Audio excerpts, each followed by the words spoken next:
आज की क्लास में हम वर्टिब्रेट्स में रेस्पिरेटरी सिस्टम पढ़ेंगे। रेस्पिरेशन की सिंपल डेफिनेशन होती है कि ऑक्सीजन को अंदर लेना और कार्बन डाइऑक्साइड को बाहर निकालना। तो सभी लिविंग ऑर्गेनिजम्स जो होते हैं वो ऑक्सीजन को इनहेल करते हैं और कार्बन डाइऑक्साइड को एक्सहेल करते हैं। और इस गैशियस एक्सचेंज के लिए जो कि ऑर्गेनिजम्स और एनवायरनमेंट के बीच में चलता है, कार्बन डाइऑक्साइड को बाहर निकालना, ऑक्सीजन को अंदर लेना, इसके लिए एक सिस्टम डिज़ाइंड है। और ये जो सिस्टम डिज़ाइंड होता है एक्सचेंज के लिए गैसेस के, उसे हम रेस्पिरेटरी सिस्टम कहते हैं।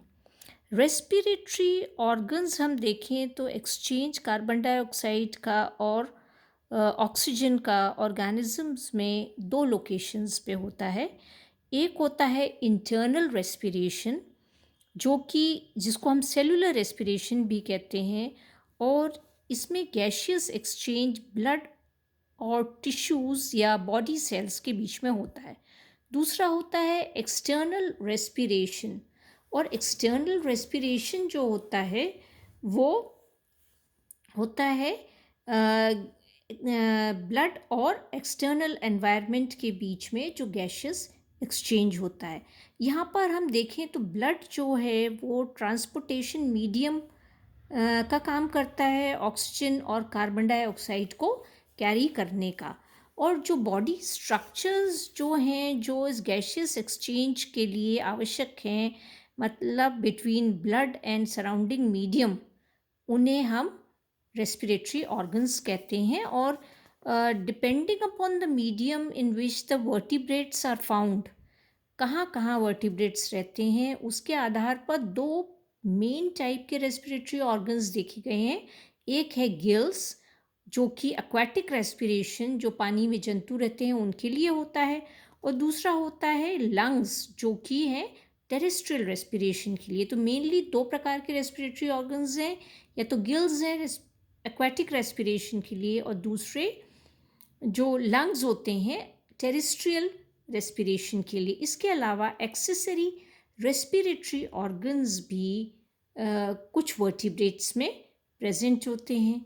और जितने भी ये रेस्पिरेटरी स्ट्रक्चर्स होते हैं ये मॉइस्ट होते हैं, नम होते हैं, जिसे कहते हैं सेमी परमिएबल होते हैं, हाईली वेस्कुलराइज्ड होती मेम्ब्रेन्स होती हैं, और एक्सटर्नल मीडियम की तरफ एक्सपोज्ड रहते हैं, ताकि गैसेस का एक्सचेंज ब्लड और एनवायरनमेंट के बीच में डिफ्यूजन के द्वारा होता रहे। यहाँ पर यह भी ध्यान देने वाली बात है कि गिल्स और लंग्स दोनों ही एम्ब्रियोनिक फेरिंग्स के डेरिवेटिव्स हैं। तो अब आगे हम देखते हैं कि गिल्स किन किन में पाए जाते हैं। तो गिल्स को ब्रेंकी भी कहते हैं, और ब्रेंकी एक्वाटिक रेस्पिरेटरी ऑर्गन्स हैं जो कि फिशेस में और एम्फीबियंस में पाए जाते हैं। इन्हें एनेमनियोट्स कहते हैं। तो एनेमनियोट्स में ये पाए जाते हैं। एमनियोट्स में गिल्स नहीं पाए जाते हैं। हम देखें तो ये नहीं पाए जाते हैं एमनियोट्स में।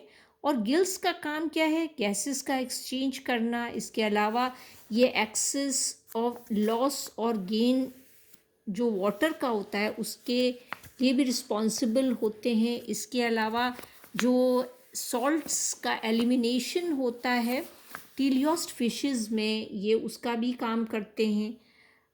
अब ये जो गिल्स हैं वो कहाँ पाए जाते हैं, उनकी लोकेशन क्या है, उसके आधार पर हम देखें तो ये इंटरनल गिल्स हो सकते हैं या एक्सटर्नल गिल्स हो सकते हैं। तो सबसे पहले हम देखेंगे इंटरनल गिल्स। इंटरनल गिल्स को हम ट्रू गिल्स भी कहते हैं। और इंटरनल गिल्स जो होते हैं ये गिल स्लिट्स में लोकेटेड रहते हैं, और ये विसरल आर्चेस से जुड़े हुए पाए जाते हैं।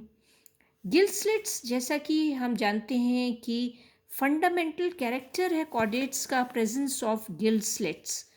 तो हम देखें तो फेरेंजियल गिल क्लेफ्ट्स होते हैं, या हम सिंपली उन्हें गिल स्लिट्स भी कह सकते हैं, जो कि सभी कॉर्डेट्स का एक फंडामेंटल कैरेक्टरिस्टिक्स है।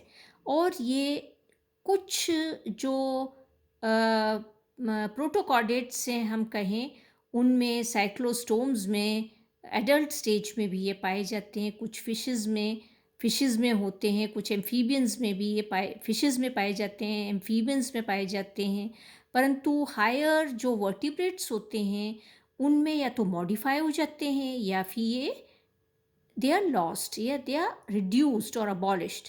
और नंबर ऑफ गिल स्लिट्स भी है जो होती हैं, वो भी डिफरेंट कॉर्डेट्स में वेरी कर सकती हैं, अलग अलग हो सकती हैं। जैसे हम देखें तो हमने पहले भी ये पढ़ चुके हैं कि नंबर ऑफ गिल स्लिट्स का नंबर जो है वो देखें तो 140 एम्फिऑक्सिस में होता है, 6 to 14 पेयर साइक्लोस्टोम्स में पाए जाते हैं।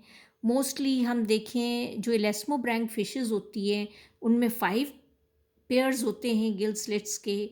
हेक्सेंथस में 6 पेयर्स होते हैं, हेप्टेंथस में 7 होते हैं।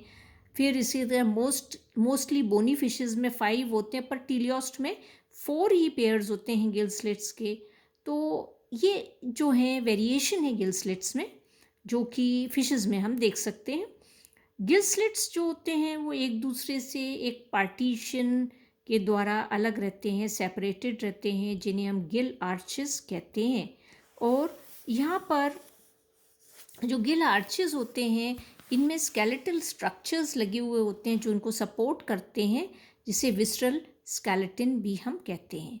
अब यहाँ पर हम देखेंगे कि गिल का क्या स्ट्रक्चर होता है। टिपिकल या ट्रू गिल जो होता है वो डेवलप होता है गिल क्लेफ्ट जो होती हैं, ये गिल आर्चेस जो होती हैं उनकी वॉल्स से वो डेवलप होता है। और टिपिकली हम अगर देखें तो जो गिल होता है वो टिपिकल जो गिल होता है वो बहुत सारे गिल फिलामेंट्स या लेमिली का बना हुआ होता है। और ये जो गिल फिलामेंट्स और जो लेमिली होती हैं, ये जो एपिथीलियम होती है इंटरब्रेंकियल सेप्टम, ये देखिए आप, ये जो गिल फिलामेंट्स हैं यहाँ पर इनसे बनी है। तो इंटरब्रेंकियल सेप्टम की जो एपिथीलियम होती है उससे ये गिल फिलामेंट्स जो होते हैं ये डिराइव होते हैं। और ये एक सिंगल रो जो लेमिली की होती है इंटरब्रेंकियल, ये इंटरब्रेंकियल सेप्टम है, इसके एक साइड पर जो सिंगल रो गिल फिलामेंट्स की जो होती है वो हाफ गिल बनाती है, आधा गिल बनाती है। और इसे हम डेमी ब्रैंक भी कहते हैं या हेमी ब्रैंक भी कहते हैं। और सेप्टम के दोनों साइड पर जब 2 गिल फिलामेंट्स प्रेजेंट होते हैं, जैसा कि इसमें देख रहे हैं, तो 2 डेमी ब्रैंक्स जो होते हैं वो क्या होती है, कंप्लीट गिल बनाता है। और इसको हम होलो ब्रैंक कहते हैं। जब कंप्लीट गिल होता है उसको हम होलो ब्रैंक कहते हैं। और जो इंटरब्रेंकियल सेप्टम होता है उसमें आप देख सकते हैं कि ब्लड वेसल्स हैं, एफरेंट एंड इफरेंट आर्टरीज इसके अंदर प्रेजेंट होती हैं।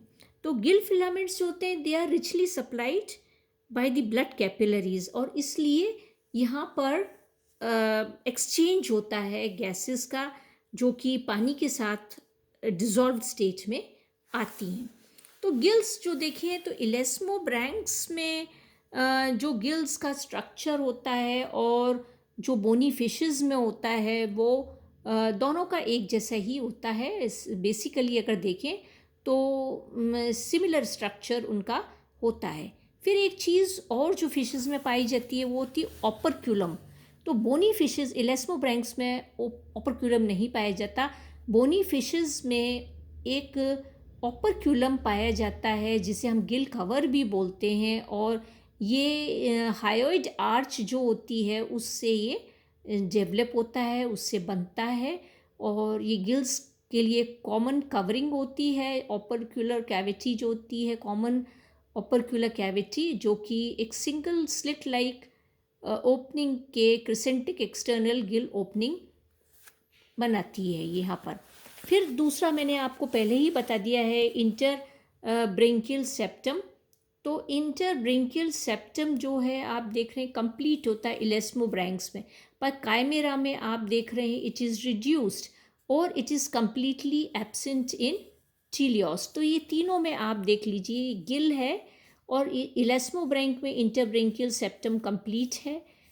काइमेरा में देखिए रिड्यूस्ड है। टीलियोस्ट फिशेस में इंटरब्रेंकियल सेप्टम नहीं पाया जाता है। तो यहाँ पर एक और स्ट्रक्चर जो पाया जाता है फिशेस में वो होता है स्पायरिकल। तो इलेस्मोब्रैंक और गैनोइड फिशेस जो होती हैं उनमें फर्स्ट जो गिल स्लिट होती है जो कि मैंडिबुलर और हायोइड आर्च के बीच में होती है, उसमें एक रिड्यूस्ड सूडोब्रैंक पाया जाता है और ये बाहर की तरफ एक छोटी सी ओपनिंग के बाहर द्वारा खुलता है जिसे स्पायरिकल कहते हैं। और ये स्पायरिकल काइमेरा, लंग फिशेस, टीलियोस्ट्स में या तो एडल्ट्स में नहीं पाया जाता या फिर ये क्लोज हो जाता है। फिर एक चीज़ और हम पढ़ेंगे इसमें आगे कि जो रिडक्शन जो होता है डेमी ब्रैंक में कि नंबर में जो फिशेस हैं उनमें रिडक्शन देखा गया है। तो वैसे जो नंबर जो गिल्स का होता है it corresponds to the number of the gill slits. जितनी गिल स्लिट्स होती हैं उतने ही गिल्स फिशेस में पाए जाते हैं। जैसे कि हम देखें कि हेक्सेंथस में हमने देखा 6 पेयर्स होते हैं गिल स्लिट्स के, तो 6 ही गिल्स होते हैं। ऐसे हेप्टेंथस में भी 7 पेयर्स होते हैं गिल्स के। इलेस्मोब्रैंक्स में 5 पेयर्स होते हैं गिल्स के। फिर अगर हम टीलियोस्ट में देखें तो 4 पेयर्स होते हैं गिल्स के। पर जो डेमीब्रैंक्स हैं हायोइड आर्च में और जो इलेस्मोब्रैंक में हम देखते हैं डेमीब्रैंक जो होता है वो हायर जो मॉडर्न फिशेस जो होती हैं टीलियोस्ट हैं, गैनोइड्स हैं, उनमें खाली 4 ही होलोब्रैंक पाए जाते हैं। क्यों चार होलोब्रैंक इसलिए पाए जाते हैं क्योंकि हायोइड आर्च पर जो डेमीब्रैंक होता है वो इट इज़ लॉस्ट। तो खाली 4 ही होलोब्रैंक्स इसमें पाए जाते हैं। इसके अलावा हम देखें लंग फिशेस में भी डेमीब्रैंक्स जो हैं एडिशनल डेमीब्रैंक्स आर लॉस्ट। और फर्दर रिडक्शन अगर हम देखें तो ईल्स में हम फर्दर रिडक्शन देख सकते हैं जिसमें फर्स्ट और फोर्थ ब्रेंकियल आर्च जो होती है उसमें गिल्स नहीं होते हैं और सेकंड आर्च जो होती है उसमें एक ही डेमीब्रैंक पाया जाता है। तो यहाँ पर ये मैंने आपको बताया। इसके बाद हम पढ़ेंगे एक्सटर्नल गिल्स। तो एक्सटर्नल गिल्स ये ट्रू गिल्स नहीं है। एक्सटर्नल गिल्स क्यों है? ब्रांचिंग ये आउटग्रोथ्स होती हैं जो कि गिल आर्चिस की एपिथेलियम की जो आउटग्रोथ्स होती हैं उनसे ये गिल्स बनते हैं। और जबकि ट्रू गिल्स जो होते हैं वो फेरेंजियल पाउचेस से बनते हैं। तो ये इसलिए ये एक्टोडर्मल ओरिजिन है इनका ये जो टेम्पररी ऑर्गन्स जो होते हैं और जो लार्वल स्टेजेस में पाए जाते हैं और इसलिए इन्हें लार्वल गिल्स भी कहा जाता है। और ये मोस्टली लैम्प्रेस के लार्वा में, बोनी फिशेस जैसे पॉलिप्टेरस है, लंग फिशेस जैसे लेपिडोसायरन हैं और सभी एम्फीबियंस में, सिसिलियंस हैं, उनमें पाए जाते हैं। एम्फीबियंस में लार्वल एक्सटर्नल गिल्स जो हैं वो मेटामॉर्फोसिस के टाइम पर ये एब्जॉर्ब हो जाते हैं, परंतु कुछ जो यूरोडील्स हैं जो पानी में पाए जाते हैं उनमें एक्सटर्नल गिल्स प्रेजेंट रहते हैं। दे persist through out the life, तो एडल्ट स्टेज में भी प्रेजेंट होते हैं। फिर जैसे जो गिल्स होते हैं ये इनके अलग अलग शेप्स हो सकते हैं। जैसे कि यहाँ देख सकते हैं तो गिल्स के अलग अलग शेप्स हैं। देखिए ये देखिए शार्क में कैसा है, ये लंग फिश में ये गिल कैसा है, यहाँ देखिए आप ये गिल कैसा है, जैसे डेंड्राइटिक गिल्स होते हैं वैसा है। फिर ये देखिए आप यहाँ गिल्स का एक्सटर्नल गिल्स कैसे हैं, यहाँ ये देखिए लीफ लाइक हैं एक्सटर्नल गिल्स एपोडा में। तो अलग अलग शेप के गिल्स इसमें होते हैं। दे में बी पैक्टिनेट, दे में बी बाइपिनेट, दे में बी डेंड्राइटिक, दे में बी लीफ लाइक। तो अलग अलग शेप के एक्सटर्नल गिल्स होते हैं। नेक्स्ट क्लास में हम लंग्स और डक्ट्स पढ़ेंगे।